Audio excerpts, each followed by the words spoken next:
नमस्कार दोस्तों, मैं हूं श्रीधर राव। आप देख रहे हैं नेताजी डॉट लाइव। जैसा कि आप जानते हैं कि नेताजी डॉट लाइव के माध्यम से हमारी ये कोशिश होती है कि हम आपके पसंदीदा नेताओं के वक्तव्य भाषण आप तक पहुंचाए, वो भी असंपादित। आइए इस कड़ी में देखते हैं हमारी विशेष संवाददाता नीलम सिंह ने बात किया साझा क्षेत्र के भारतीय जनता पार्टी के वरिष्ठ नेता, पेशे से वकील मूलचंद शर्मा से।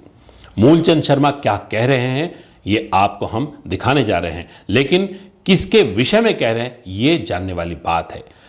कांग्रेस के वरिष्ठ नेता, कांग्रेस के वरिष्ठ मंत्री रविंद्र चौबे पर मूलचंद शर्मा ने जिस तरह से संगीन आरोप लगाए हैं, ये तो आने वाला समय बताएगा कि रविंद्र चौबे इन आरोपों का क्या जवाब देते हैं। चुनावी वर्ष में जिस तरह से आरोप प्रत्यारोप की बौछार होने वाली है, उसका इसी बात से अंदाज लगाया जा सकता है। हमारी विशेष संवाददाता से बात करते हुए मूलचंद शर्मा ने क्या कहा, आइए देखते हैं।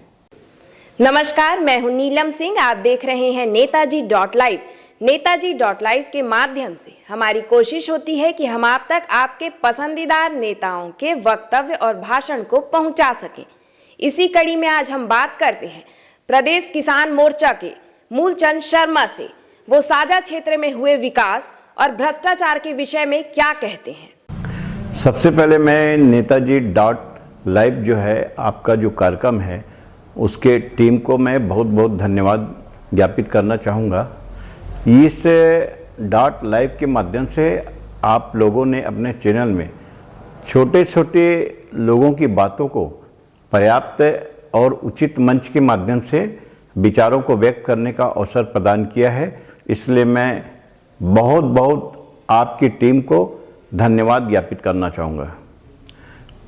उसके पश्चात जो प्रमुख रूप से मैं बताना चाहूँगा कि प्रदेश में जो भूपेश सरकार चल रही है, 4 साल व्यतीत हो गया है और 5वां साल भी चालू होने वाला है। ये अंतिम दिसंबर का माह भी है और इन 4 सालों में सरकार ने जो काम किए हैं, उस काम की अगर फहरिस्त मैं आपको गिनाना चाहूँगा तो काफ़ी समय हो जाएगा और फहरिस्त ख़त्म नहीं होगी। प्रदेश में पूर्व में भारतीय जनता पार्टी की जो सरकार रही है, उन्होंने बहुत अच्छे से पूरे 15 वर्षों में छत्तीसगढ़ का सर्वांगीण विकास किया है और अपने कार्य के माध्यम से हर वर्ग को लाभान्वित करने का लक्ष्य उन्होंने रखा था, उसमें सफल भी हुए। भारतीय जनता पार्टी की सरकार में उस समय किसानों को लाभ हुआ, बेरोजगारों को लाभ हुआ, मजदूरों को लाभ हुआ, विकास की कड़ी बढ़ती गई, विकास के आंकड़े भी काफ़ी बढ़ते गए, सिंचाई की सुविधा पर्याप्त रूप से लोगों को उपलब्ध कराई गई, ग्रामीण सड़क योजना के माध्यम से लोगों को रास्ते का सुगम मार्ग प्रशस्त कराया गया, मजदूरों को उनके हाथों को काम दिया गया और सबसे मुख्य मुद्दे की बात यह है कि जो बेरोजगार, पूर्व की कांग्रेस की सरकार जो 15 साल के पहले जो निरंतर छत्तीसगढ़ में और जो अविभाजित मध्य प्रदेश में चलती रही, उस समय काफ़ी बेरोजगारों को निराशा हाथ लगी थी। लोग पढ़ने लिखने के बाद बेरोजगार घूम रहे थे, लोगों को काम नहीं मिल पा रहा था, डिग्रियां हासिल कर रहे थे लेकिन उनको रोजगार नहीं मिल पा रहा था। छत्तीसगढ़ की सरकार जैसी आई और भारतीय जनता पार्टी की सरकार ने काफ़ी लोगों को रोजगार भी दिया, काम भी दिया, सारे विकास के मार्ग भी प्रशस्त करवाए। उस समय विकास का आंकड़ा भी काफ़ी अच्छा रहा, लेकिन 15 साल के बाद चाहे कारण जो भी रहा हो, कारणों में हमारी कुछ कमी भी रही हो भारतीय जनता पार्टी के, चाहे संगठन के दृष्टि से देखा जाए, चाहे सरकार की दृष्टि से देखा जाए, कहीं ना कहीं हम सारे मामले में पिछड़ गए और जनता ने हमको नकार दिया। और फिर कांग्रेस की सरकार बनी जिसके मुख्यमंत्री माननीय भूपेश बघेल जी बने और जनता ने पूरे विश्वास के साथ कांग्रेस को पूर्ण रूपेण आशीर्वाद दिया। 65 के ऊपर सीट आई और सरकार सत्ता में आई। सत्ता में आने के बाद लोगों को ऐसा लगा कि भूपेश की सरकार जन आकांक्षाओं के साथ चलेगी, जनता के लक्ष्य की पूर्ति करेगी, जनता को काफ़ी सुविधा उपलब्ध कराएगी, विकास के मार्ग को प्रशस्त करेगी, बेरोजगारों को काम देगी, मजदूरों को दाम देगी और खासकर महिलाओं का सम्मान करेगी। लेकिन आज स्थिति क्या है आप स्वयं देख रहे हैं। 4 साल पूर्ण होने को है, 5वां साल लगने वाला है और चुनाव का वक्त भी करीब आने वाला है। 9 से 10 महीना ही मात्र अगर कहा जाए तो शेष रह गया है। आज विगत 4 वर्षों में जनता में हताशा फैली है। बेरोजगारों को काम नहीं मिल पा रहा है। बेरोजगार डिग्री लेके घूम रहा है लेकिन उसको नौकरी नहीं मिल पा रही है। किसानों को ठीक है आप बोनस दे रहे हो, अच्छी बात है, आपने एक काम किया, बोनस दिया आपने। 2150 रुपया केंद्र की सरकार देती है, लगभग 600 रुपया आप देते हैं, लेकिन उस 600 रुपये को टुकड़ों टुकड़ों में आप दे रहे हैं। जब कोई जयंती आती है, राजीव गांधी की जयंती हो, इंदिरा गांधी जी की जयंती हो, तो इस जयंती के माध्यम से आप लोगों को 200 रुपए की राशि देते हैं और टुकड़ों में देते हैं जिसका कोई उपयोग नहीं हो पाता है। और 600 रुपये को आप 3 टुकड़ों में दे रहे हैं। उसके बाद किसानों की स्थिति क्या है देखिए। पिछले समय आपने देखा जब धान खरीदी का समय आया था और धान खरीदी के समय बारदानों की कमी हुई, धान संग्रह हो रहा है, उसको ले जाने की सुविधा ट्रांसपोर्टिंग की नहीं रही, ट्रांसपोर्टिंग की सुविधा नहीं रही। उसके बाद धान सड़त हुआ और भयंकर भ्रष्टाचार हुआ। समितियों के माध्यम से भ्रष्टाचार का आपने रूप ही बदल दिया। भ्रष्टाचार में बड़े बड़े लोग शामिल रहे, कोई जांच नहीं हुई। लोगों के धान को आप जब लेते थे तो उसको तौल के लेते थे, लेकिन उसमें भी गीला है करके आप कटौती करते थे।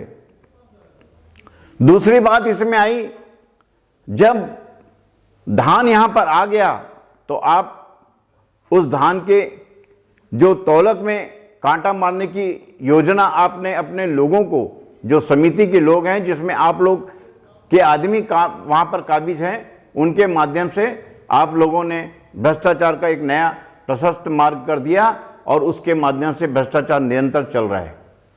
दूसरी बात इसमें प्रमुख आई कि जो महिला बड़ी आशा के साथ आपको वोट दी थी कि हमारे यहां सुख शांति होगी, आज स्थिति क्या है देखिए।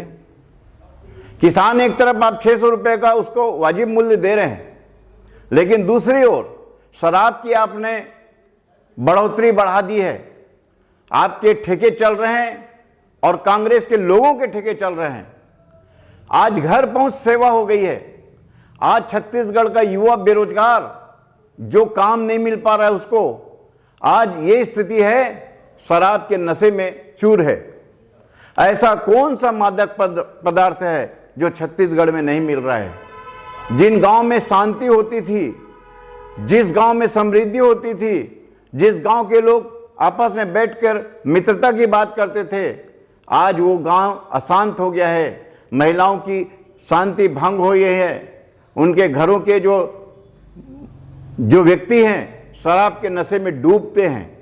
6 बजे के बाद उनसे शराब पीकर आते हैं, उनसे मारपीट करते हैं। गांव गांव में शराब की नदियां बह रही है और कोचिए गांव गांव में शराब को पहुंचा रहे हैं और ठेकेदार बन के कांग्रेस के कार्यकर्ता उस शराब के काम में लिप्त होकर पैसे कमा रहे हैं। ये शासन रहा है। आज आपने कहा कि हम सरकार में आते ही सभी लोगों का कर्जा माफ करेंगे। ये हमारे प्रदेश के कैबिनेट मंत्री और साझा क्षेत्र के माननीय रविंद्र चौबे जी, इन्होंने अपना अलग से घोषणा पत्र बनवाया था कि जैसे ही मैं सरकार में, मेरी सरकार बनेगी, मैं विधायक बनूंगा और सारे लोगों का कर्जा माफ होगा। उन्होंने एक नारा दिया था, हर किसान के पूरा कर्जा माफ। आज स्थिति यह है, किसान कर्जे में लद गया है और आज अपने घोषणा पत्र में आप अमल नहीं कर रहे हैं। सिर्फ सोसाइटी, केंद्रीय सहकारी बैंक के कर्जों को आपने माफ किया है, लेकिन किन लोगों का माफ किया है? बड़े बड़े लोगों का, करोड़ों रुपए जिनका कर्ज है उनका माफ किया है। छोटे किसानों का 500, 400, 600, 800, 1000 रुपए का कर्जा भी आपने माफ किया है। लेकिन सर्वथा अगर देखा जाए तो लाभ बड़े लोगों को हुआ है, छोटे लोगों को नहीं हो पाया है। आपने एक बैंक का कर्जा माफ किया है, लेकिन आपने घोषणा क्या की थी? सब्बो किसान के सब्बो कर्जा माफ। मतलब आप सभी बैंक के जितने भी किसान के कर्जे हैं आपने माफ करने का वायदा किया था और आप अपने वायदे से मुकर गए। और आज जब आपको क्षेत्र की जनता याद दिलाती है तो आप कहते हैं मैंने ऐसा कोई घोषणा पत्र जारी नहीं किया। हमारे पास घोषणा पत्र का ये लिखित में आपके प्रिंट किया हुआ पृथक से घोषणा पत्र का प्रपत्र है। हम आने वाले चुनाव में इस बात को सर्वदा आपके सामने रखेंगे और इस बात को पूछेंगे कि आपने अपने चुनावी घोषणा पत्र में जो वायदा किया था उसको क्यों नहीं पूरा किया। दूसरी बात है, क्षेत्र में रविंद्र चौबे जी विकास की बात करते हैं। उन्होंने गांव-गांव में, सभा में इस बात को जोर से बोलना चालू किया है कि मैंने क्षेत्र में ये काम किया, वो काम किया, ये विकास किया, ये विकास किया। सिंचाई की सुविधा दी, लोगों को सड़क की सुविधा दी और भवन बनाए, बिल्डिंग बनाए, हाई स्कूल बनाया, गोदाम बनाया, सड़क बनाई। लेकिन आज स्थिति यह है, आप करोड़ों अरबों रुपया बिल्डिंग बनाने के लिए दे रहे हैं। बिल्डिंग से विकास होता है क्या? यह विकास की श्रेणी में नहीं आता है।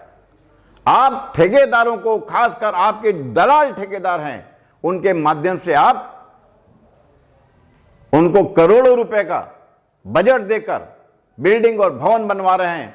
मेरा स्पष्ट रूप से आपसे, सरकार से भी सवाल है और रविंद्र चौबे से भी सवाल है और प्रदेश के मुखिया से भी सवाल है।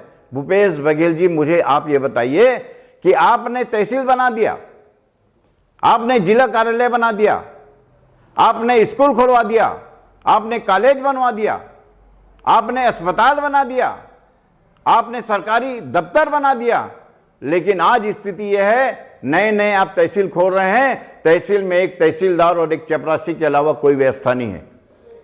आपने बजट नहीं दिया और बजट में आपने किसी काम को घोषणा करने के पहले उसका प्रस्ताव नहीं बनाया और उसकी बजट की व्यवस्था के कारण आज स्थिति यह है, अगर तहसील नए खोल रहे हैं आप, तहसीलदार के पास लोग जाते हैं तो तहसीलदार कहता है कि मेरे पास स्टाफ नहीं है, मैं क्या करूंगा।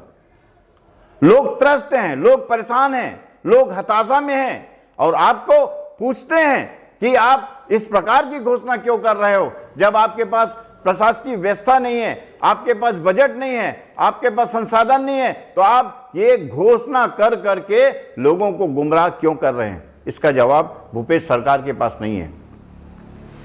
क्षेत्रीय विधायक रविंद्र चौबे जी से मैं एक बात पूछना चाहूंगा कि आप कृषि मंत्री हैं।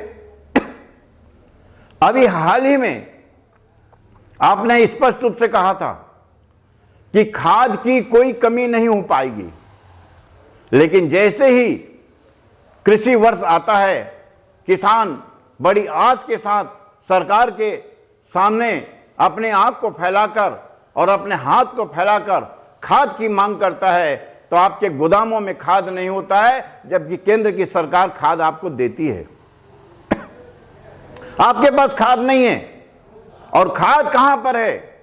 आपके जो चाटुकार लोग हैं, आपके जो कार्यकर्ता हैं और आपके जो उद्योगपति काम कर रहे हैं, जो चुनाव में आपको बजट देते हैं, चुनाव में पैसा देते हैं, उन लोगों के गोदामों में खाद भरा रहता है और खाद की मात्रा यहां पर लोगों को नहीं मिल पाती। एक एक बोरी खाद के लिए, यूरिया के लिए लोग भटकते रहते हैं और वो यूरिया बहुत भारी मात्रा में काला बाजारी के माध्यम से जनता के बीच में आता है और जनता लूट जाती है, किसान ठगा रह जाता है, उसके खेत में खाद नहीं पहुंच पाता है, क्योंकि सारा खाद उद्योगपतियों के, बड़े लोगों के, बड़े मालगुजारों के गोदाम में पहुंचता है। ऐसी सरकार आपकी चल रही है। आप कहते हैं बेरोजगारों को काम मैं दे रहा हूं। कितने लोग प्रदेश में काम कर रहे हैं, आप देखिए डिग्री का अनुपात रोजगार दफ्तर में, आप देखिए उनका पंजीयन, उसमें आप देखेंगे तो निश्चित बेरोजगारों की मात्रा काफी है। बेरोजगार घूम रहा है, लोगों को काम नहीं मिल पा रहा है, यही स्थिति है। सिंचाई के संसाधन की आप बात कर रहे हैं, सिंचाई के संसाधन की मात्रा आप देखेंगे बहुत कम है। साझा विधानसभा की मैं अगर बात करूं तो साझा विधानसभा में स्थिति यह है कि सिंचाई का रकबा घट गया है। आपने सरकार में आपने घोषणा किया था, वादा किया था कि हम सिंचाई के रकबा को बढ़ाएंगे, लेकिन आपका सिंचाई का रकबा बढ़ने की बजाय और कम हो रहा है, घट रहा है। तो ये सरकार की कमजोरी है, जिसके कारण किसानों के साथ अन्याय हो रहा है।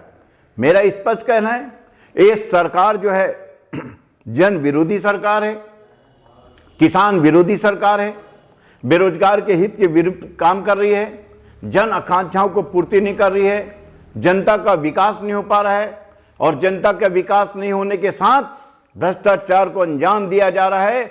और जो भ्रष्टाचार में लिप्त लोग हैं, जो भ्रष्टाचार में लिप्त अधिकारी हैं और जो नेता है पूरे छत्तीसगढ़ को लूट रहे हैं, ऐसे लुटेरों को जड़ से उखाड़ने की आवश्यकता है और इसलिए जनता कमर कस के तैयार है। भूपेश सरकार के क्षेत्र में भी स्थिति ऐसी है, रविंद्र चौबे के क्षेत्र में स्थिति ऐसी है। 40 साल 45 साल आपने सरकार में एक ही परिवार के लोग रहे, लेकिन स्थिति क्या है? अगर विकास के आंकड़ों को अगर बोला जाएगा तो सिंचाई विभाग में मात्र सुरही करा झिपनिया डायवर्सन योजना का गाना ये चौबे परिवार निरंतर गा रहा है, लेकिन आज भी जो नहर की सिल्ट को हटाने के लिए सरकार के पास पैसा नहीं है और अगर पैसा आता भी है करोड़ों अरबों रुपया, तो अधिकारी और नेता और जितने ये बिचौलिए लोग हैं मिलकर बंदर बांट करते हैं और सरकार की योजना को पलीता लगाते हैं। मेरा स्पष्ट रूप से यह कहना है कि आने वाले समय में भारतीय जनता पार्टी निश्चित रूप से सरकार में आएगी और सरकार में आने के बाद जो रुके काम है, जन विरोधी काम जो हो रहे हैं, उसको लगाम देंगे। सट्टा, जुआ, शराब, नशा का जो कृत्य चल रहा है उस पर लगाम लगाएंगे और जनहित के काम को अंजाम देंगे। इसलिए हम चाहते हैं कि भारतीय जनता पार्टी की सरकार आए और भारतीय जनता पार्टी की सरकार ही पूरे प्रदेश में विकास को अंजाम दे सकती है, बेरोजगारों को काम दे सकती है, सिंचाई के संसाधन उपलब्ध करा सकती है, बेरोजगारों को काम दे सकती है और भ्रष्टाचार का अंत कर सकती है और युवाओं को अगर एक रूप में खड़ा कर सकता है और श्रेष्ठ और सर्वोच्च युवा बना सकता है, तो विकास के आंकड़ों को अगर युवा अगर आगे बढ़ा सकता है तो भारतीय जनता पार्टी की सरकार जब आएगी छत्तीसगढ़ में, वही सरकार इस क्षेत्र का विकास पुनः करेगी और इस क्षेत्र का विकास करने के बाद छत्तीसगढ़ का सर्वांगीण विकास होगा। आपने सुना क्या कह रहे थे भारतीय जनता पार्टी के वरिष्ठ नेता मूलचंद शर्मा। उन्होंने किस प्रकार विभिन्न विषयों पर अपनी बातों को सामने रखा है। साझा से मैं नीलम सिंह। इसी तरह हमारे चैनल में बने रहने के लिए चैनल को लाइक करें, शेयर करें और सब्सक्राइब करें। नमस्कार। आपने देखा किस तरह से मूलचंद शर्मा ने शिष्टाचार का खेल खेलने वाले के भ्रष्टाचार को उजागर करने की कोशिश की है। हमारे इस चैनल में हमारी ये कोशिश होती है कि आपके पसंदीदा नेताओं के वक्तव्य भाषण आप तक पहुंचाए, ताकि आप ये आंकलन कर सके कि आप जिन जनप्रतिनिधियों को चुन के विधानसभा में, संसद में पहुंचाते हैं, वे आपके प्रति कितने जिम्मेदार हैं और आप के साथ खड़े रहने वाले उन जनप्रतिनिधियों के बारे में भी हम बताना चाहते हैं जो समय समय पर आपके सुख दुख में आपका साथ देते हैं, आपके लड़ाई में, आपके अधिकार की लड़ाई में आपके साथ खड़े रहते हैं। मूलचंद शर्मा जी भी ऐसे ही व्यक्ति हैं जिन्होंने लगातार अपने आरोपों के माध्यम से राजनीतिक क्षेत्र में अपनी उपस्थिति जरूर मजबूत की है, लेकिन विपक्ष यानी कि कांग्रेस पार्टी को भी मजबूर कर दिया है जवाब देने के लिए। हमारे इस चैनल में बने रहने के लिए हमारे इस चैनल को लाइक करें, शेयर करें, सब्सक्राइब करें। नमस्कार।